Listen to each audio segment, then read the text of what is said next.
Twilight Zone just blew my mind.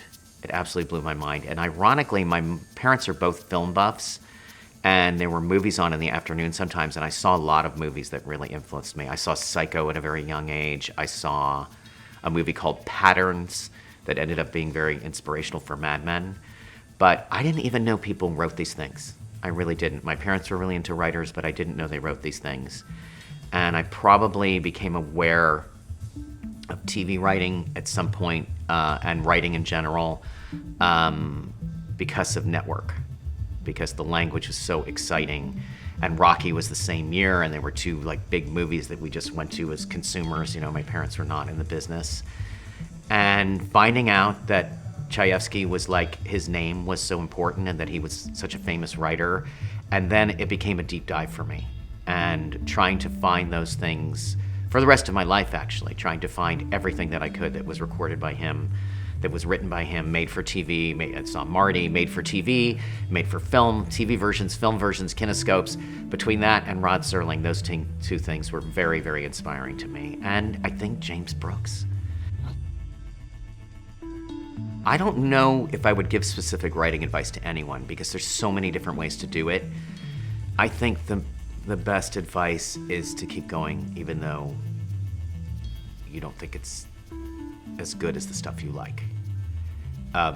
Finishing something is more important than making it perfect along the way. And I have this problem still today, and I've shot a lot of first drafts. I've gotten much better at trusting my intuition, but it is, whether you believe in that experience, sort of its muscle memory, and you get better at it, or else it is. I just know that don't look at the marketplace.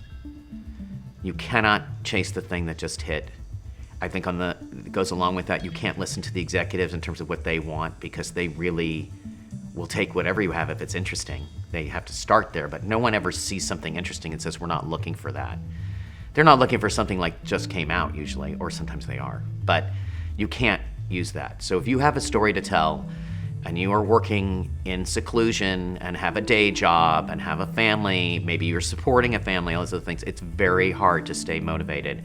And for me, I had a job in TV already when I wrote Mad Men at night for free. I was obsessed with telling that story. And honestly, I didn't know it would ever get made, but the writing of it was so freeing and so fulfilling and so much about where I was in my life at that time. And I couldn't wait for people to see it, I didn't even think about that, but finishing it was huge.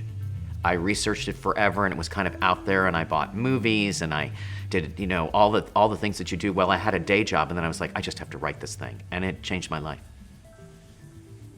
And I didn't know while I was working if it was good, but I did know when I finished it that it was good. I was positive. I was delusional.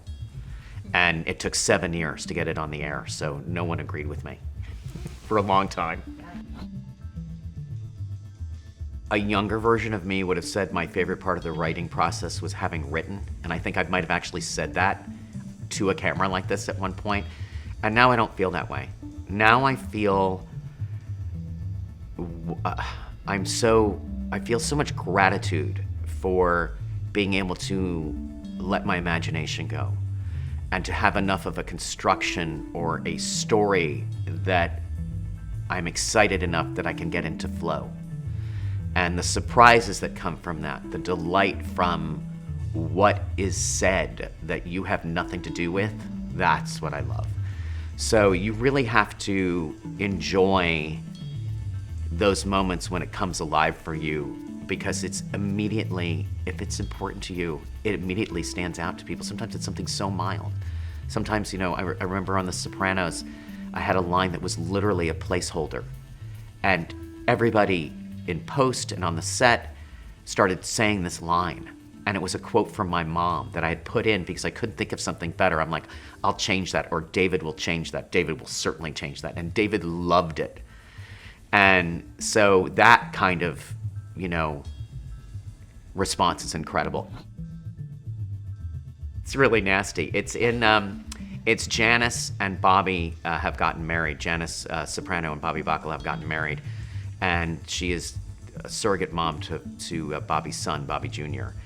And it's the Super Bowl, and he's going to a friend's house, and she says, "Why don't you go upstairs and get your report card and bring it down and read it out loud to everyone?"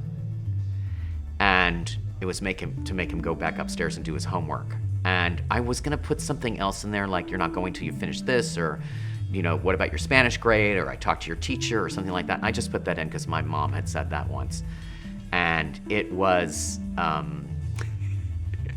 people were like, "Wow, that is a certain kind of parenting." Yeah.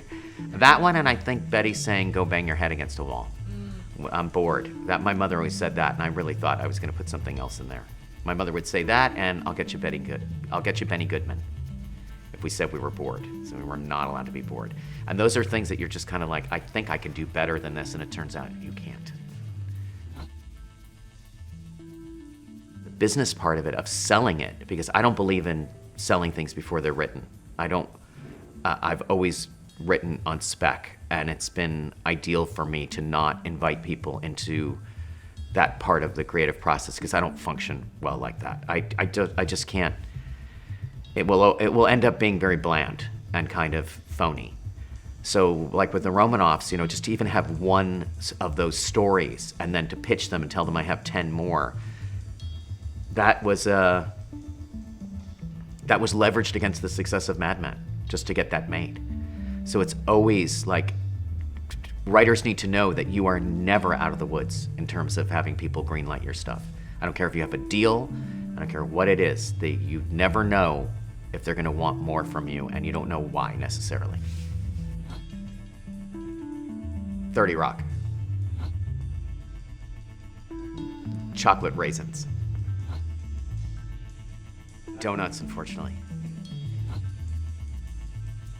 I listen to music before I write, but usually not during it. I don't see the difference. The conformist.